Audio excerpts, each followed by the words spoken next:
Okay, do we see this? Yes, and for those Okay. on the phone, this is an attachment on the meeting event if you want to see the slides. Great. So I am a geographer with the Bureau of Ocean Energy Management in Anchorage, Alaska. These two slides were created for the Alaska Mapping Executive Committee meeting that took place last Tuesday. So I thought I would just use this again for this meeting. So we were talking about BOEM, Alaska, and what does coastal mean for our agency. So for Alaska, it includes, coastal means any lands and adjacent shoreline, including the waters and lands therein and thereunder, including islands and transition intertidal areas, salt marshes, wetlands, and beaches.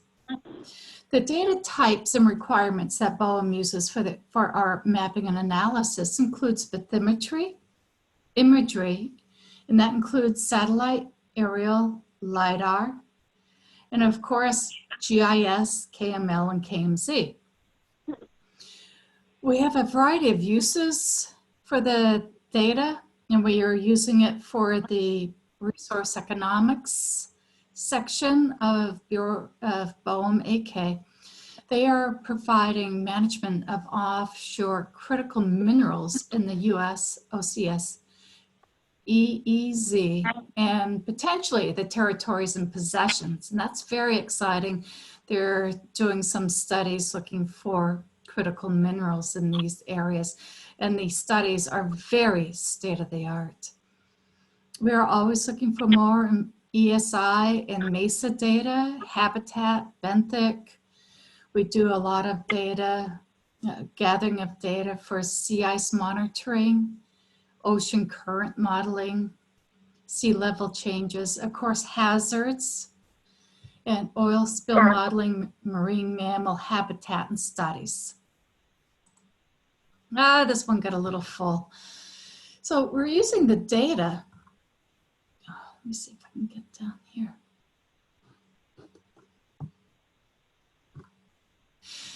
To collect the data, BOEM relies quite heavily on our federal agencies, especially our sister agency, NOAA. We also collaborate quite a bit with the USGS and other federal agencies. BOEM Alaska relies heavily on contractors for data gathering, as well as with NOAA. For the final products, we create quite a few reports and maps. We create EAs and EISs. Whenever an oil company would like to have, whenever BOEM Alaska has an oil or gas lease, we first create an EA or an EIS in that area to ensure the land and ocean is safe. We use this data for the oil spill trajectory projections. This is projections. So when an oil company says we would like to have a lease in this area, we might put an oil rig in this area. Then we use that XY coordinate to start projecting oil trajectory, should there be a spill, and what lands will affect ocean, marine habitat, the environment. The resource economics section uses the data for, again, critical minerals locations, both known and unknown. We're looking for critical minerals to mine. There's also the oil and gas subsurface areas, both known and unknown. The environment, I kind of went over that already, benthic, where the marine mammals are. And again, the physical ocean for sea ice modeling and predictions. Again, this all ties into the oil leasing areas. And when companies submit their leasing application, we need to know where they anticipate having their wells and what's going to, if they have an oil rig in a particular area, where is the sea ice predicted to flow? Will their rig be safe when the sea ice flows in and out? And again, I already covered the potential oil spill protections. And this is with the NOAA collection tool. Was there a question? Oh, Gail, I was Okay. just saying thank you. That's quite detailed information. You were going to finish. I didn't mean to interrupt you. Please go ahead. Oh, okay. Well, it's only a couple sentences. And we are going to not rely on, but NOAA has created this fantastic agency prioritization tool. So I can't say for sure, but we will be using that for area prioritization of areas that we were thinking of. Well, I think we'll look here for critical minerals. We are going to provide a study for marine mammals in this area. So NOAA's tool is just absolutely fantastic. It has so much potential. And again, as we all know, money can be tight. So this tool being used for areas of interest can also be used for potential funding collaboration. Okay, that's my story, and I'm sticking to it. Thank you, Gail. Meredith, maybe if you can do a double check on the time for me. Do we have time for anyone else to provide an update? Yeah, there's Leslie had an update. So we are running short, but I think we have a couple more minutes left. Okay, this is Leslie Canavera from PolarTREC. I'm going to talk really fast just to make sure that we don't go too much over time. What we do is sea ice forecasting, and we have a National Science Foundation Small Business Innovative Research Grant for looking at Arctic nearshore bathymetry. And what we've developed is multiple artificial intelligence machine learning models that are able to identify the nearshore, the shallow nearshore bathymetry through remote sensing. And what we're doing is we're taking all of those types of models and compiling them into a bigger type of artificial intelligence that will be able to create regional models based on the data and the dynamics of that individual location. And we know Ashley Chappell, and we saw she was presenting, and so we wanted to listen to the ARCUS conversation today. So, thanks so much.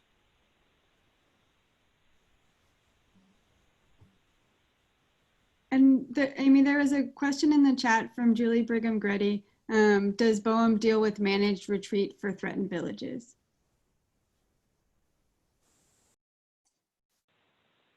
I believe that's a question to Gail. Yeah, and maybe if Gail's online, would she be able to put that back in the chat? Yep. Thanks, Meredith. Is there anyone else who'd like to give an update briefly before we move on to Ashley?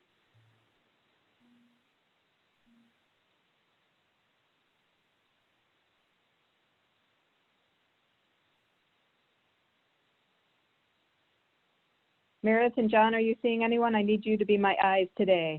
Nope, there's no one. I think we're ready. Okay. Well, thanks very much, and thanks. We certainly got a nice deep dive on BOEM there, and that's useful for folks. Thanks very much. So now I'd like to shift and introduce my colleague, Ashley Chappell, who's with the NOAA Office of Coast Survey, but specifically the Integrated Ocean and Coastal Mapping Program. Ash, I'm just going to save some time and turn it over to you, maybe a little bit quick, more self-introduction and how you are just engaged with all this different mapping activities, and then to lead into your presentation. Thanks for being here with us today. Okay, thanks. So I am also just on the phone. So, you know, if you're indicating a question, I can't see your raised hand or anything. So please shout out or Meredith, you know, let me know.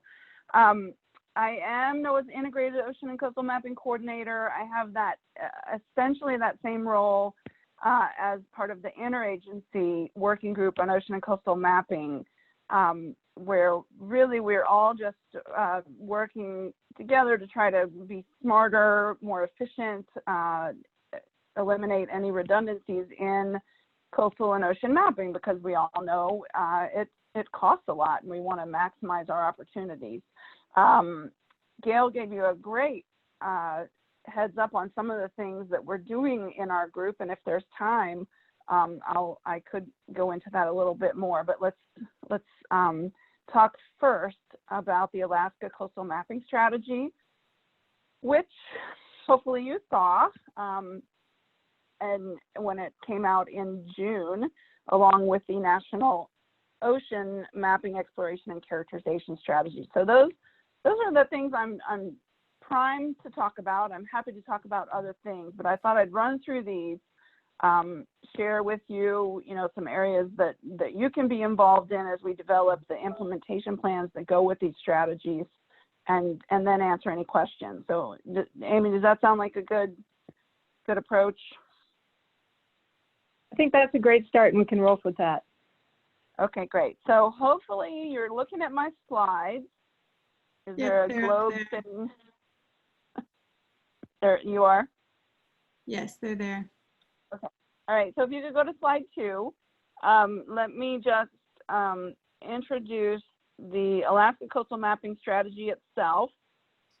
This was written with the Alaska Mapping Executive Committee, which I know is one of your partner groups in your 5-year research plan, so AMEC, a bunch of federal and state of Alaska agencies.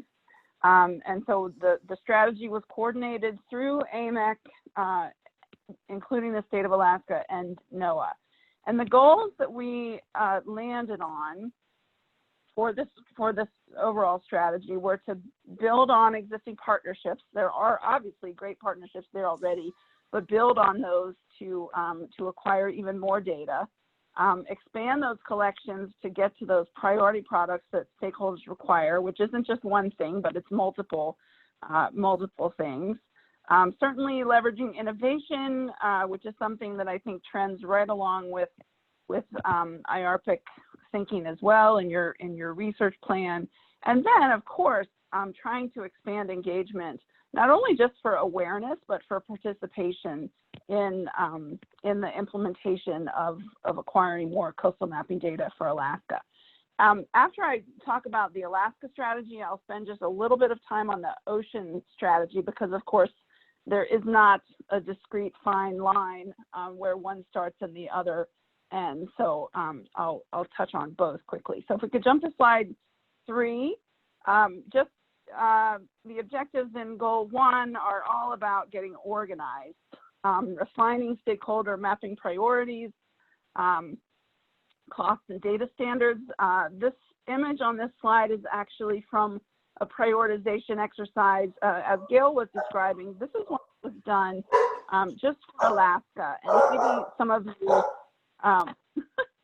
some of you participated in it, I hope, but if you didn't, don't worry, because as we design our implementation plan, revisiting those priorities is part of the planned activity. So you'll have kind of a second bite at the apple to share your priorities, and we can talk about how to get those in.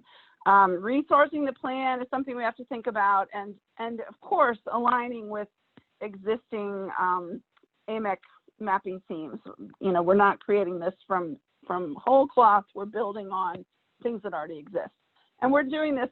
You can see the green check. We've actually implemented one of our objectives already, which was to create a coastal mapping technical subcommittee as part of AMEC, and we are focused. Had our kickoff meeting a while back, had a meeting on Tuesday just to get going on writing the implementation plan for this strategy. So things are underway, and you'll be probably hearing more about different activities related to the plan as we go. So if you jump to slide 4, now we're on goal 2, and this is really the goal that says execute that agile coastal mapping campaign. And that is where we need to be really smart and really clear about accomplishing acquisition milestones, creating an approach to doing that, kind of modeled somewhat on the successful IFSAR project, but of course adapted for the coast, which is a different beast altogether. This goal involves some of the upgrades to the infrastructure, the geospatial infrastructure that supports the whole mapping effort, like the National Spatial Reference System, and then really key, and I know that data discoverability and availability is something that your IARPIC plan focuses on, because I was involved in, drafting some years ago, but, getting that data out and available to people is a really important facet of the plan, because otherwise it's not very useful. Goal 3 is leveraging innovation in mapping technology. We have, for example, a climatology tool to be smart about when and where you fly airborne LiDAR, or you can use satellite data to best effect, but also testing new technologies for more, I'll say, water-based, unmanned systems that can operate in difficult areas. So, looking at that kind of technology to fill out the coastal mapping data sets. And then goal 4, as I said earlier, very important, is to keep stakeholders engaged and informed, but also contributing themselves. So if you jump to, I'm on slide 6. Where did it go? Maybe I have 2 copies of that slide, sorry. I am now on slide 7, which is the National Ocean Mapping, Exploration, and Characterization Strategy. And this strategy followed a bit of a different path. Rather than having a group like AMEC to build on, we relied on the Interagency Working Group on Ocean and Coastal Mapping, which is the federal interagency group that I co-chair, but led by more of a task force with other representatives from other agencies who have equities in mapping. And so this larger team produced this strategy. I'm going to jump ahead to slide 8. Its goals are, you'll see similarities. Obviously, there's the whole coordination, how do we structure ourselves in order to make this happen? The goal that I'm very focused on is goal 2, mapping the U.S. exclusive economic zone. And the focus in goal 2 is really 40 meters and deeper, because it's more of the low-hanging fruit. It's cheaper to do. You can do it faster. And coming back after we get a lot of that done, and hopefully with improved technologies to make the job easier, but coming back to do the coastal areas. So this is why the Alaska Coastal Mapping Strategy is really important, because that strategy picks up from this one, and there's some bleed over in that 40 meter to shallow area. And the coastal mapping strategy is focused on that zone that this ocean mapping strategy may not really, this is a bad word choice, but dive into for just a little while. So, the Alaska Coastal Mapping Strategy means that we're not waiting. We're going to be pushing ahead on collecting data at the Alaska shoreline, upland, and near shore into the water. The depths are a little hazy, as I said, because the plan is focused, the Alaska strategy is focused on airborne and satellite technologies. And so that would be extinction depth of the sensors, and then ship-based and unmanned, floating unmanned systems would pick up where the airborne leaves off. So, that could be different in different places depending on where you are, and the turbidity of the water, the clarity, et cetera. So the reason I really wanted to talk about this is if you jump to slide 9, you should say 2.1, develop the standard ocean mapping protocol. This is something that I think is really important to pay attention to. We are working on this right now to develop a protocol for bathymetry, backscatter, water column, sub-bottom profiling, side-scan sonar, and magnetometer data.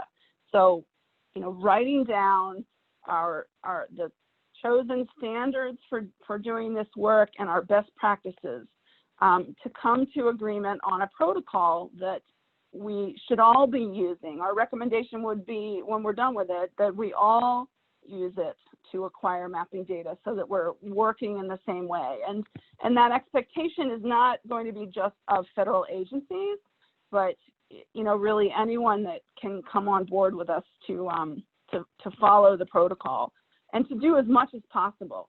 It may be that, we can't add sub-bottom to every cruise, but we should try. It may be that, side-scan sonar or water column, can't be done every time, but we should try. It's not just about bathymetry anymore. There's a lot that can happen on a ship, and it's expensive to get out there, and let's maximize our opportunities. So that protocol is, intended to help us as we approach mapping the United States in more of a campaign-oriented way, minimizing duplication. Perhaps most importantly, there's a facet of it to discuss timelines and protocols for data management and availability, making sure that data acquired ends up in a national archive and accessible to the public for uses. So this protocol is something really to pay attention to, and we are going to be running a symposium at the end of September to gather academic and private sector and really any non-governmental input into the protocol that people want to share. So industry has been very curious and interested in sharing what they think about how a protocol might look. You all, depending on your walks of life, may also want to engage in that, and we can share information on that event as it gets published. My next to last slide, slide 10. So for both strategies, I was thinking, okay, well, this is what's happening on the planning end, but what could you all be doing? Certainly, we are hunting for existing data. And if you have existing data that is existing ocean and coastal mapping data that is not in a public archive, then let's get it there. Let's work to get it to the National Centers for Environmental Information or the Digital Coast, or somewhere that it can be found, discovered, and used. And that's one of your research objectives, I believe. So discoverability. We also, and I've spoken with IARPIC teams before about this, but we annually and even more frequently collect stakeholder mapping needs and mapping plans in order to connect people with people. So we provide that service at the IWGOCM of using our C-Sketch site, which you may be familiar with, and connecting people to people to make every mapping project that much more robust. Contributing to the standard ocean mapping protocol development, the SOMP, and then using that protocol in your own plans and procedures once it's written, are all things that you can contribute. And so, when you think about ocean mapping data, ocean and coastal mapping data, and how important it is to all the things that were mentioned, even, before I started talking, from storm surge to habitat restoration to climate change mitigation strategies, whether they're, related to the ecosystem or to human habitation on land, cultural resource protection, coastal processes. I could spend all day running down the list of research needs that rely on ocean and coastal mapping data to some degree or other. And so it just, we really are trying to make this a very broad, very smart certainly Alaska-focused approach to acquiring data in the Alaska region, and then nationally with the ocean strategy. And I think, you know, IARPC, the coastal resilience team, I think you all are right in there with your goals and objectives from your last plan, and I hope they transfer over to your new plan. But those mapping dependent research objectives, I think really will benefit from this work. And so I really am hoping that IARPC, that you can stay attuned to it, that you can participate where you see opportunities to weigh in on the planning, and then ultimately on the acquisition side of things. So lots going on. And if there are any questions, I'd be happy to answer those. If I missed anything, if I confused you, just let me know.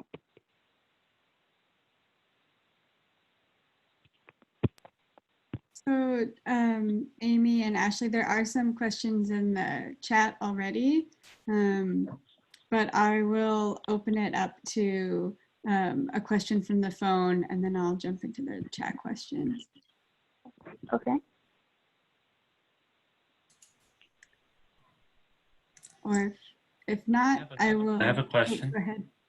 This is Jonathan Blythe from BOEM.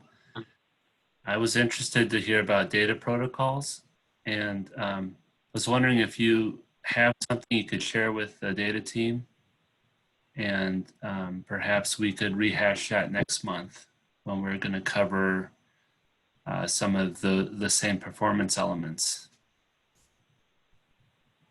So we don't have anything really written right now except for a pretty good outline. I could share that. Yeah, that would be great. I Okay. wonder about the terminology here. Protocol, I think of that as like a sampling protocol. With data, we usually call it standards, but maybe that's just a semantic difference. Well, standards will be part of it. So the protocol, we're calling it a protocol because there are actually 7 different pieces of it. Some will be best practices, and some will be standards. Parts of each component. Okay, thanks. I'll look forward to seeing that. Okay. And it's interesting, just really quickly, I mentioned the protocol symposium, the SOMP symposium that we're going to hold. For me is a little different because we write something and then put it out for comment, in the federal agencies and states too, probably. This time we're flipping the script and we're asking for input beforehand, really just on the subjects, the components of the protocol. We're asking for input, and then we will, work that into the final product. So just kind of interesting. Sorry, I cut someone off. No, I was just going to read some questions from the chat. If there are no more follow-up questions on that.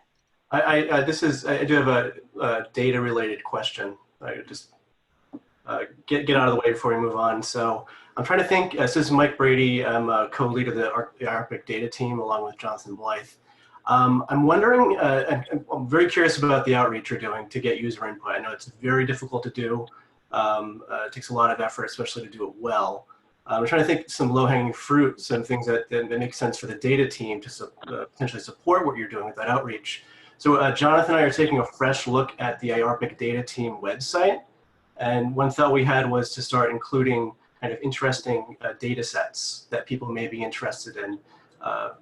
Both sides, the producers, gaining visibility, and also users discovering data sets. So perhaps if you're interested, we can talk about putting that list of data sets. You said you're very interested in collecting what data are out there, so we're not duplicating efforts.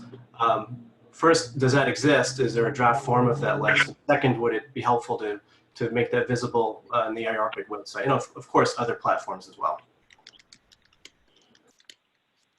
Yeah, I think that, it might be the places where that data is housed. We're interested in any and all bathymetry. We certainly want to collect any water column and backscatter data. You know, our geography that we're talking about here is Alaska and the Arctic. So, you know, any data in the coastal or ocean areas of Alaska and the Arctic, the bottom, all of that, you know, really should be, chances are it was paid for with at least partially by federal dollars and should be, you know, archived accordingly, shared data stewarded accordingly. So, yeah, I'd be happy to talk offline about that too. Hey, Ash, this is Amy. Would you just quickly add to what you were saying with a little bit about like C-Sketch and some of the other ways that you in the mapping community coordinate? Sure. So we have a site, fedmap.csketch.org, which is really just kind of simple arithmetic. We use it to share shape files of where people need mapping data of really any type. We're not just talking about bathymetry, but any type. And then our second category is where people are collecting mapping data, you know, where they're funded to actually do some work. And the idea is to connect people up to leverage work that is happening, or, you know, have people see that there's joint interest in an area. So that's kind of an annual thing, right? And then even more exciting is what Gail mentioned to you already, which is this priorities exercise that we are running right now across all federal mapping agencies, all agencies that use mapping data. And then we're going to be taking it out to collect input from external stakeholders. So we'll have the draft federal priorities, not prioritizations, the priorities gathered for where, you know, the agencies want data, and then we'll be going out for external input too. And, you know, we'll come up with heat maps that are very informative about the number of requirements you could meet doing work, or out stragglers, or, you know, areas that maybe have one critical interest, but you can understand what it is. So we're just trying to increase the opportunities for understanding about what each of us needs to facilitate working together.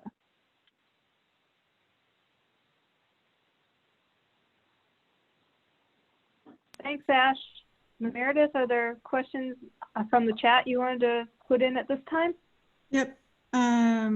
Corey Erickson asked, he noted he's very interested in the NOAA tool Gil referenced, and asked if it was available for the public to use or see. The priorities tool, I would love to give a demonstration of it. If you want to, I have my email in these slides. If you want to follow up afterwards, I'd be happy to talk about it with you or show it to you.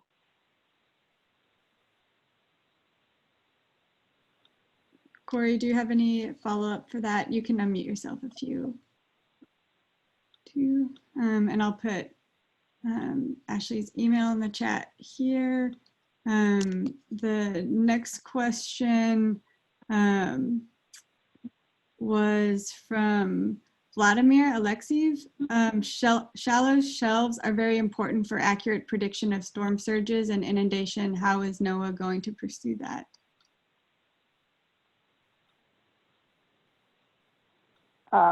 Mapping shallow shelves, is that the question? Yeah, I guess so, or just noting the fact that they are important for storm surges. So yeah.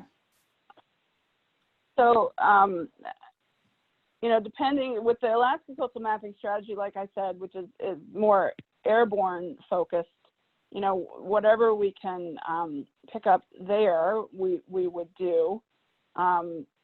There, as yet, you know, there isn't a kind of one-to-end plan to march around Alaska and survey and map. That's what we hope to get to with both of these plans.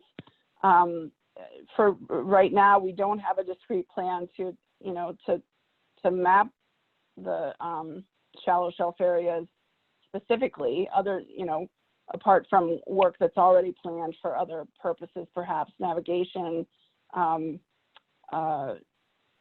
that kind of thing. So I can't really answer that question right now. I apologize, but I hope to have a better answer in the future. Hey, Ash, one thing is it was kind of maybe part of that was captured in the prioritization exercise that led into the strategy. So where yes, people needed mapping? Yeah, if so that hopefully was picked up by, for example, the National Weather Service, who participated in the prioritization, or other entities that were involved. And like I said, we're re-examining the prioritization that was done for Alaska, probably with more opportunity to contribute. And I would say just keep an eye out for that. I can share information on it, and let's make sure that those priorities get included. If they aren't already, they very well may be. Okay, and Vladimir also notes that repeat surveys could be useful. Do you have plans to do that? So repeat surveys, I mean, from the coastal perspective, I want to get Alaska on a cycle, because the coast, you know, we know it's dynamic. We know things change all the time. And we need to determine with this implementation plan what that refresh cycle is. But, you know, I think Alaska should be on a, 5-year, 10-year, whatever the right year number is. But yes, I think things should be mapped and remapped, especially at the coast. Ship-based mapping is a little harder. It definitely needs to happen in places that have frequent change. But it may not be, complete, comprehensive.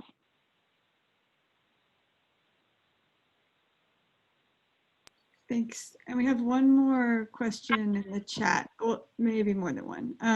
One here from Julie Brigham-Grady. The Denali report also has priorities for coastal work. Will the NOAA heat maps use this matrix? I will look that up. I think as a stakeholder entity, we could just bring those priorities into the prioritization study and include them, but I'm not familiar with them. I apologize. Julie, do you have any extra context you'd like to add? No, just that just finding out what the local priorities are versus this more national level. There should be collaboration. I'll send Ashley an email about that.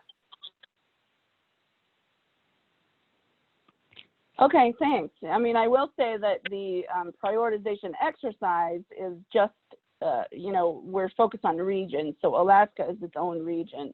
So we're looking at it in terms of priorities in Alaska.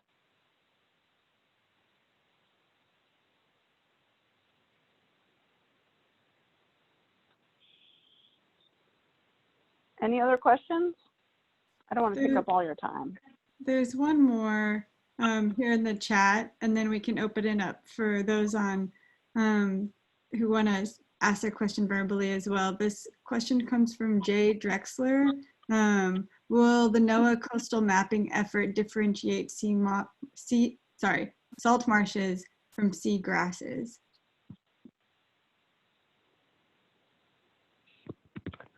So I think that would happen in the processing and characterization elements.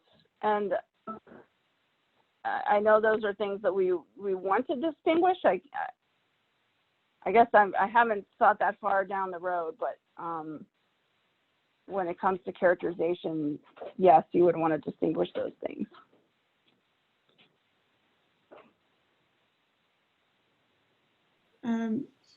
Jay Drexler, do you have any additional context you'd like to add to that question or follow up?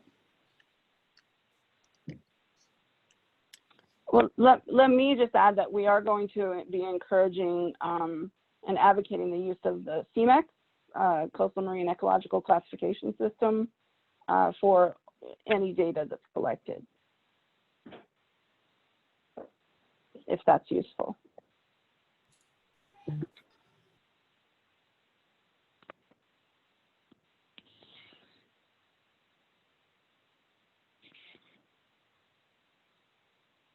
Okay, are there any more questions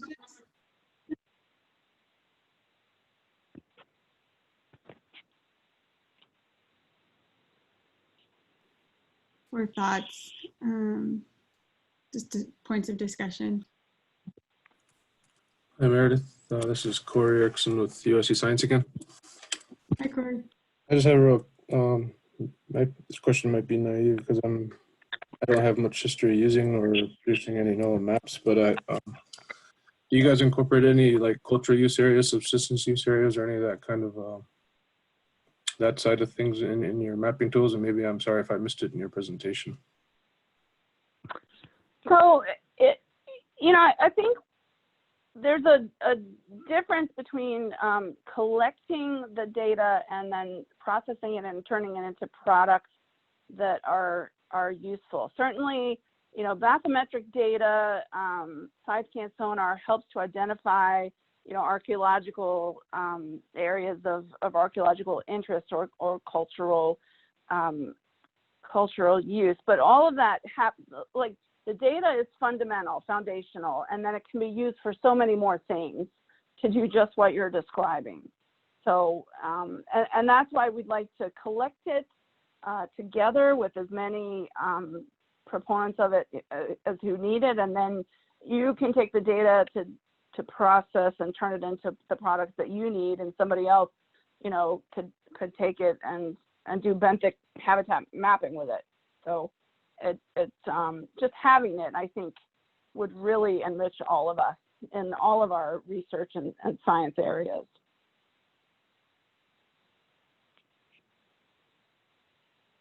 Thank you.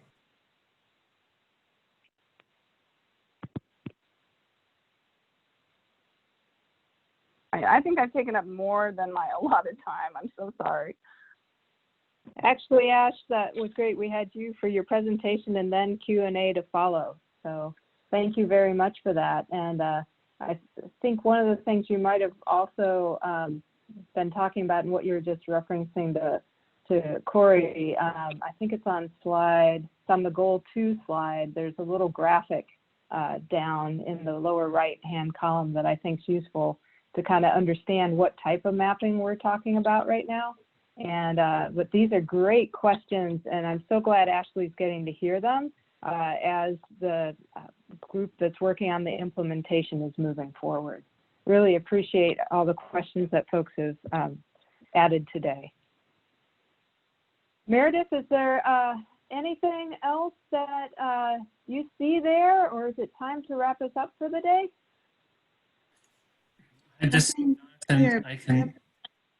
I have a couple minutes. I can ask a quick question. Something that's really interesting about geospatial data is it's kind of a shared asset, and in particular, this interaction between federal and state is treated in the Geospatial Data Act, and how we should manage that jointly with our partners. So I think that's maybe a topic we should explore more if it's not already part of the activities that Amy and Allison are talking about today.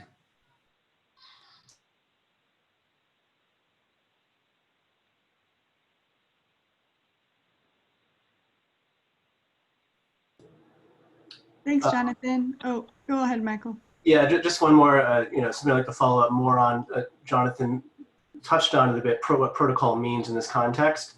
Obviously, standards is part of that, especially when you're creating authoritative data that's used for charting and other applications. But protocol can also be interpreted to mean like the process of engagement and developing a network of users in the process. So you have them kind of building trust, being aware, getting kind of insight into the data production process, which increases the likelihood that they'll be part of the process of developing those usable products. So I just like to, there's a lot more we can talk about that, and hopefully we can engage again and talk about what protocol really means. And maybe the next update we'll have a better handle on how that's developed. Thanks, Mike. And I just wanted to open the floor up one more time. We have 4 minutes left. If anyone hasn't had a chance to say anything, we really welcome any type of comment, no matter what it is, from anyone.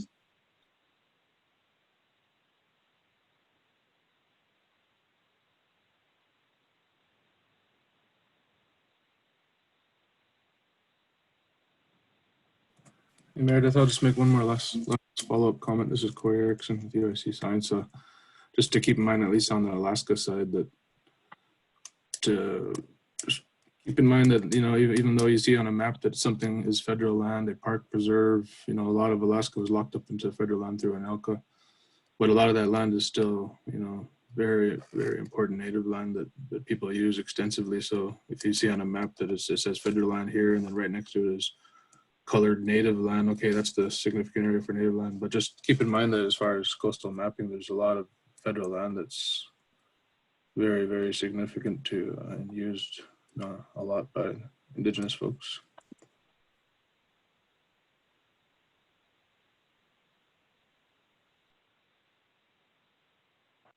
Thanks for that, Corey.